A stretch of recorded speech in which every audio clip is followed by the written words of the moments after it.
Hallelujah. Blessed be the name of the Lord for another opportunity this moment, bringing forth to you from this platform Life Connection, the word of life, the word of grace, the word of reconciliation. I welcome you to this session of devotional thought from Rhema Baptist Church, Osogbo. God bless you and all yours. Today we continue in the same thought of the devotional thought that God has been giving to us on the subject of forgiveness. The last time we met on this platform, we shared together some manifest evidences of forgiveness, the indicators, the things that are visible, the things that are observable, that anybody may see and know. Then one may then conclude that yes, forgiveness and reconciliation have taken place between the feuding parties. Now, the last time that we met, we shared together a number of issues. That number one, where there was reconciliation, there will be absence of pain and bitterness between the feuding parties or the reconciled parties now. We also said that the one who has forgiven will also give the offender second chances to build or rebuild their relationship and the trust that they mutually shared before the offense took place. Not only that, we also said that a life of friction will be replaced with that of love and harmony. Today, continuing the same spirit, we need to also know what God wants us to manifest, particularly when we say that we have reconciled. And those things also may serve as indicator to help us know whether or not genuinely we have resolved our differences and different kind of altercations that we may have shared with somebody. Now, number one today is that the one who has forgiven would desire to seek the welfare of the one who has offended. Seeking the welfare of the one who offended us. And this is a divine principle.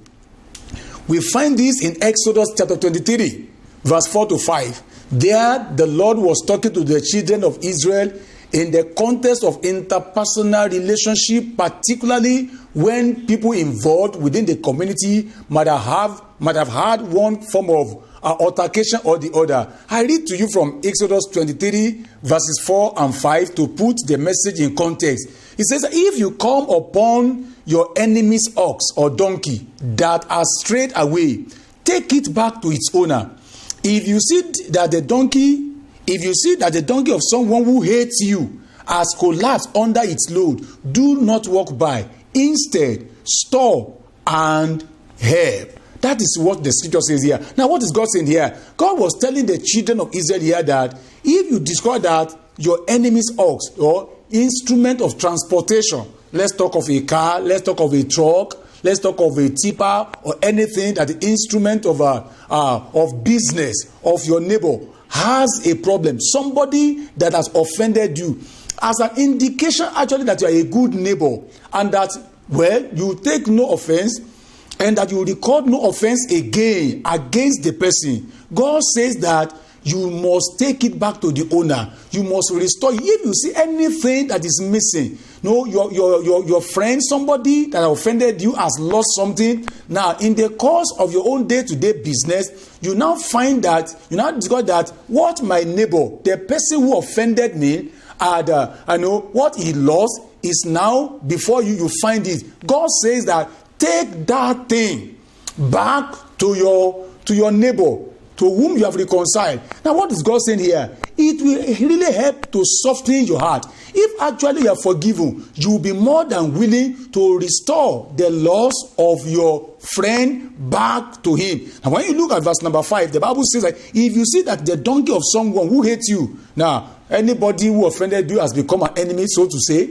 So God says that if you see his donkey, let's say his car has a problem, his car has problem on the road, God said do not walk by. Can you imagine somebody who offends you? Now you are now on a journey to a particular place. You now discover that along the road you could identify his vehicle, and you think, that is Mr. XYZ, his vehicle has broken down. God says make sure you stop and make sure you help him fix his car, as it were. In those days, donkeys were the instrument of journey, of bearing body in those days. Now, God is now saying, you stop and help the person. You know in reality that if actually you have not forgiven somebody, the moment you see some kind of thing happening, you wouldn't want to stop at all. You just want to face your journey. You don't want to be involved in his life again. So God is trying to preach a message of reconciliation and mutual forgiveness in this place. All the message we find in Exodus 23 verses 4 and 5 is that of mutual forgiveness. God was saying to his people here, make sure that no matter what happened between you and your neighbor, make sure that you quickly resolve it. This is the invitation that God is giving to us today as his people, as his children. Now, we must seek the welfare of those who offend us if actually we are forgiven. So the message to you today is this now. Do you delight in seeking the welfare of the person that offended you last month, yesterday, last week, or many years ago? Or do you wait to see to it that that person actually is destroyed?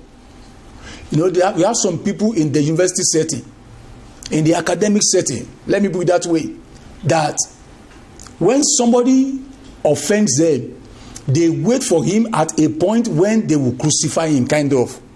God is saying here, if you are a child of God, you don't do that. Instead, you should help such a one. Let me put it in context. As being pressed upon me by the Holy Spirit, are you waiting for that postgraduate student whose thesis possibly has a fault, and you are waiting for the day of his defense for you to crucify him, to nail him to the cross, as it were, simply because that chap disobeyed you or offended you months or years ago? God is saying, don't do that. If you are a child of God, if you are godly, you need to assist him. Call him and tell him that in this area, in this chapter, in this portion of your work, it's not fine enough. Go and rework this. Don't wait for him on the day of defense and crucify him and tear his work into pieces. Number 5, if you have forgiven somebody who offended you, another thing that you'll be willing to do is praying for the person who offended us. Praying for the person who offended us. We find that in the example of Moses. In Numbers chapter 12 verse 1 to 13. Numbers 12 verse 1 to 13. We find there that Aaron and Miriam offended Moses. And the Lord was angry with them. And the Lord was not happy about what they did.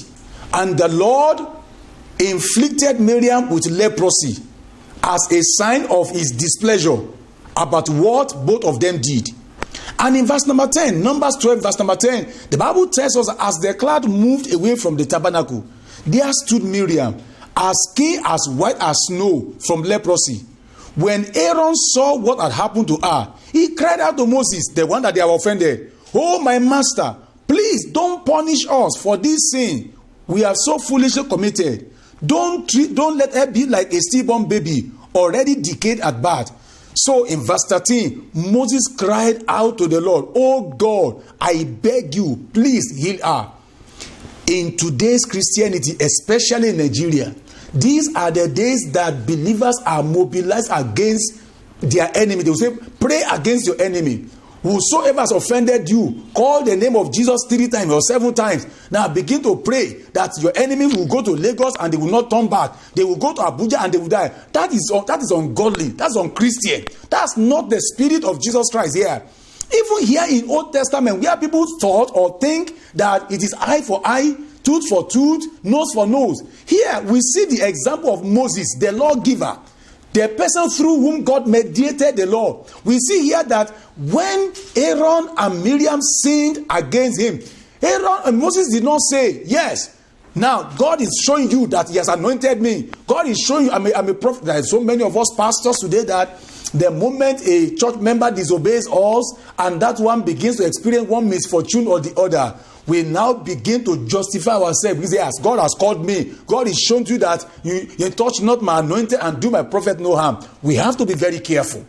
As servant of God, we have to be very careful. As Christians, we must know that God does not delight in punishing, in destroying anybody because we have misunderstanding with them. In this place, Moses demonstrated through Christianity. Moses demonstrated godliness. Moses demonstrated the sign of somebody who is godly. You see, any religion that you practice, and that religion does not teach you to be forgiving, to pray for the person who offend you, particularly in the face of calamity, is a sign that you are vengeful. And God is saying today, you cannot continue in such a way. Therefore, as you are listening to this message, if you always find it easy to rejoice when whoever offends you falls into calamity, then you know that your heart is not right with Christ.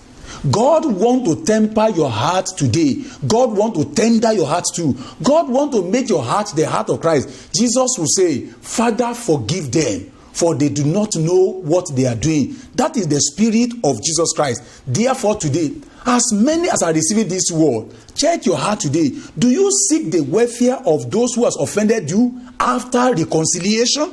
After you might have said that you are forgiven?